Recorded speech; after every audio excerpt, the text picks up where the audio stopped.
what's going on, guys? How's everybody doing today? I'm doing well. Thank you for asking. Body Beat down here, Michael, on this hump day afternoon. So, today we're going to be doing deadlifts. And as you can see, we're going to be doing elevated deadlifts. Please allow me to explain one more time to those out there who, are unsure what I mean by elevated. So, a rack pull, if you look it up on Google, a rack pull, the bar is around your knee area. So for me, anything less than around the knee area, I consider an elevated deadlift. So, don't know how the camera is going to show this because height matters, but the bar is down here. My knee's right here. So for me, that's an elevated. Now, I was going to lower the bars further after I seen how high up it was, but I didn't feel like messing with it again. So this is kind of a high elevated deadlift that I'm going to be doing. So I think I have a mark. No, that's the problem. I got tape right here, and that's the one that for some reason I keep using this one. I need to go down about 2 more. So that's what I needed to do. So anyway, that's my simple explanation of rack pulls versus elevated. And usually whenever I do an elevated, it's usually the bottom of the plate. The bottom of that plate is usually about maybe 1.5 inches, 2 inches from the floor.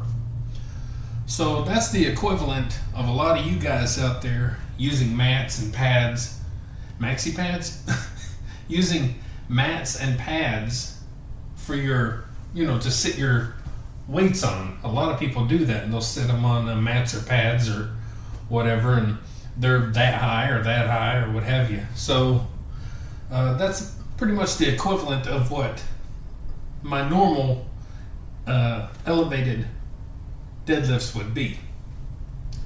So I like doing this for a couple of reasons. One is it trains you for your standard, normal, everyday deadlifts from the floor.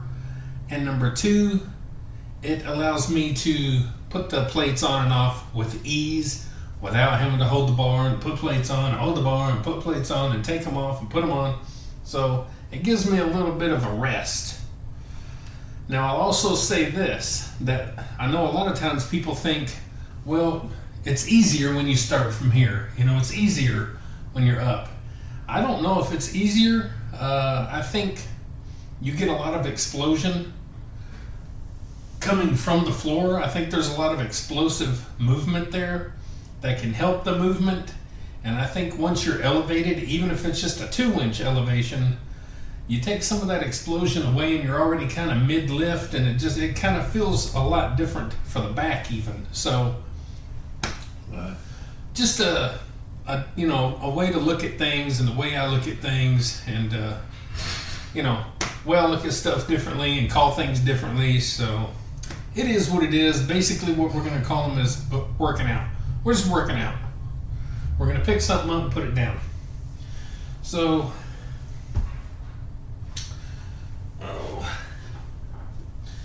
anyway, we got 135 on the bar like we always do starting out, and we're going to go up from there and see how we do and get these done. This is all I'm doing today, just deadlifts, and I'm glad about that. So let's go ahead and start since we're already going.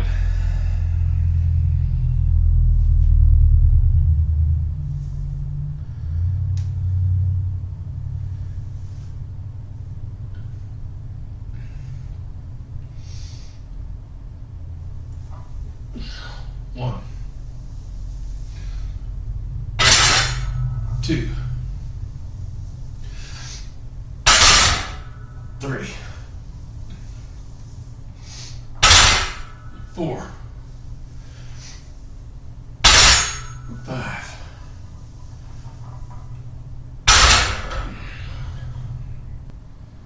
Okay, and as you can see, I went down one more notch on the safeties just to make myself feel a little better. So we were up here and now we're here. Knee, bar. So a little bit better.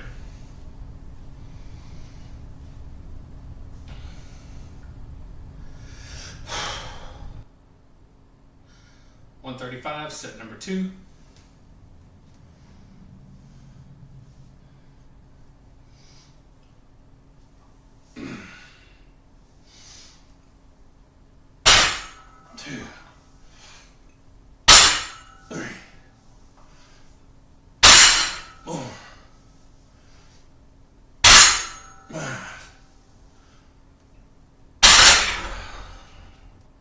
$225.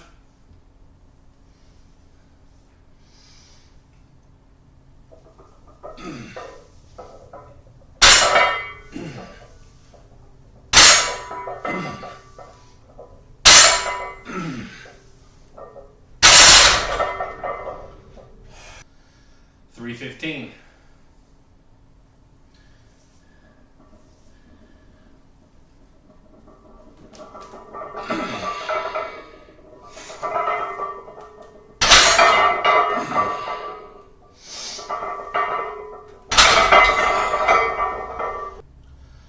$405.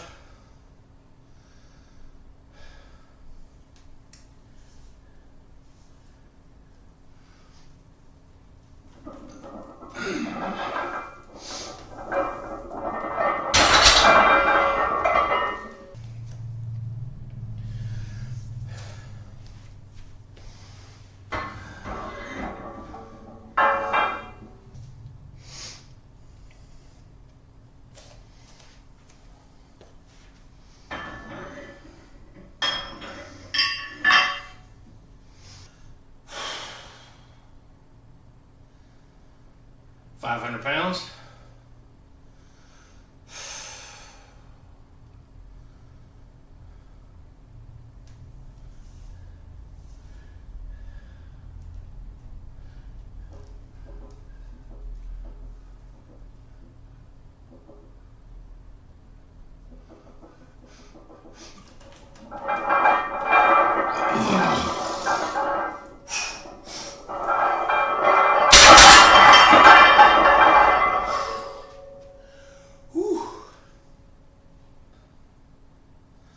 Let's go back down to 405.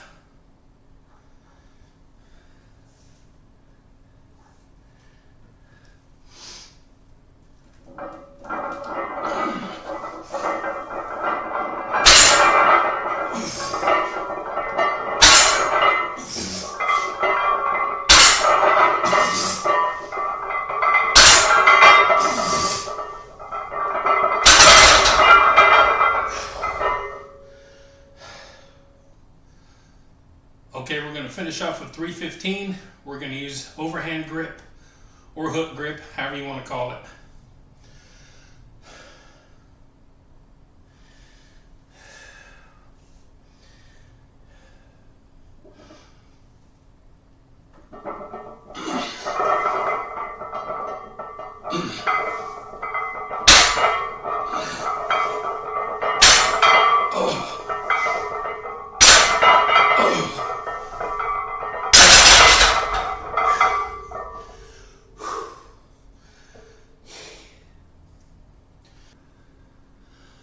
All right, guys, and just like that, short and sweet workout, and pretty successful. Really happy I got to 500 again. I'm not necessarily saying that I'm in training to try to do 500 from the floor again, but I'm not saying I'm not. You know, it's been a while since I pulled it from the floor, and you know, it might be time for me to push myself a little bit to do it again, or it might just be me having fun doing some elevated deadlifts or some rack pulls, whatever. It could just be me having some fun. I don't know. But anyway, still happy I did that. And again, as you noticed, I put the safeties down another notch to make it a little bit closer to the floor. And then I dropped down to 405, got 5 of those, and then 315, got 5 of those with a hook grip or overhand grip or however you want to call it. So going into the 500-pound lift, basically, I'm not going to leave it in the video because I'm just not, or I might, who knows? I might just be telling you something you've seen in the video, but we're going to go over it anyway. So when something like that, when I'm faced with something like that, when I'm at my max, doing my max lifts, I like to talk to myself, and I'm, going through things mentally. It's going to hurt, and you're going to have to pull through that pain. You're going to be fine. It's just a matter of will you pull through that pain. Basically, I'm saying, you're going to have to go through pain. It's not going to be comfortable. This is not going to be 135. This is 500. This is your max weight that you've done. So it's going to be painful. That don't necessarily mean painful in my back where I'm, I have a horrible back, oddly enough. I know, right? But, it's not necessarily that I'm going to be feeling it necessarily in my back or in my shoulder, but it's just all around. When you're pushing yourself to that max, you're going to feel pain.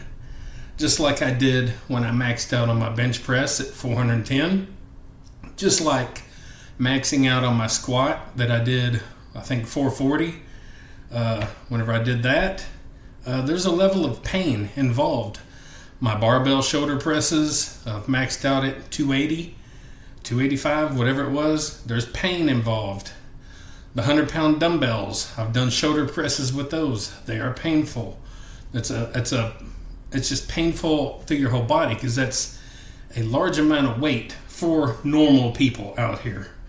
So you got to be willing to get your mind in that state of mind where you're willing to accept the fact that you are going to be uncomfortable.